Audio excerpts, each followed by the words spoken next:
Hello, my loyal 3 viewers of this YouTube channel. This is Dr. Cocter, and today I'm going to be doing a review of the 2012 Tekky Toys, Tekky Design, life-size, animated Mean Old Gramps. Now, he came out in 2012. He was part of the Terror Mill theme of that year. He was put in the grain silo. He was one of the props of 2012 Tekky that is not really well remembered. 2012 for Tekky was kind of an unmemorable year when you put it back to back with 2013 and 2011. Especially 2011, because 2011, let's see, we had Rosemary, which is a prop that's still being made now. We had the introduction of the jumping spider. We had the infamous 2011 Demonica. We had Lurching Vampire, like the actual good Lurching Vampire version, among other things. And then what do we have in 2012? I would say the only thing from 2012 that actively still gets talked about is the Howler. Other than that, we had him, who is like, I mean, he's just the Harvester reskin, and that's kind of how most people I've met think of him. And by that I mean people just don't think of him. Yeah, so there was him, who was it, Grave Mourner, who the only notable thing about her was her propensity to break and the phrase making absolutely no fucking sense at all. Chained to the Grave, which was somehow more and less interesting than the original Tombstone Lifter, and then like the giant jumping spider, which is just exactly what it sounds like, and then the jumping skull, I guess. So yeah, weird year for Tekky, but I would say that this is probably one of the better items that came out of that year, at least for Spirit.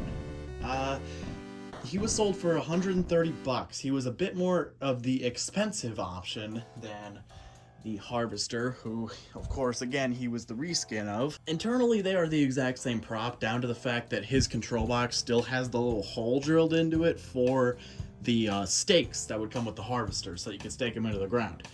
Obviously, there's no place for those to, like, go out of, so you can't stake him into the ground, but it's still interesting to note that that's the extent of how similar they are built. I do have his box here. It's pretty, you know, good old Spirit box. His stock photo I've always thought looks really good. He was a very consistent one when it comes to the face. Like, honestly, other than this, you know, small jankiness of his eye, like, he looks pretty consistent, especially compared to the Harvester. Now, I got mine for $50 off of Facebook Marketplace, and it was a listing where it was like a bunch of stuff, and it was like Halloween decorations, $50 each, and it was like a bunch of small skulls, some masks, a chair, like one of those PAC Home Depot pirates from like 2018, and then him sitting in a chair slumped over. And I was like, hey, how much for Grandpa? And then she was like, $50. And then, you know, I bought him. I didn't ask if he worked or anything, and I didn't know that he had the box because the box wasn't shown in the photo, and she never mentioned anything from it in the description. She didn't mention anything at all about him in the description. But I got there, lo and behold, she has the box, and he still has the original instructions in here, which is really quite neat, I think. I mean, it's really nothing special, but it's just pretty neat to have, you know, to have this. It's the old foot pad harness. Yeah. You can see she did write $50.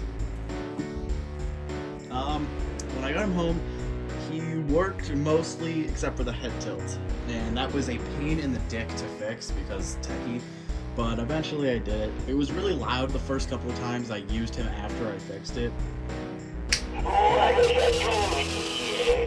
but then it just kind of subsided. Yeah, hold on, I'm too tired to have that.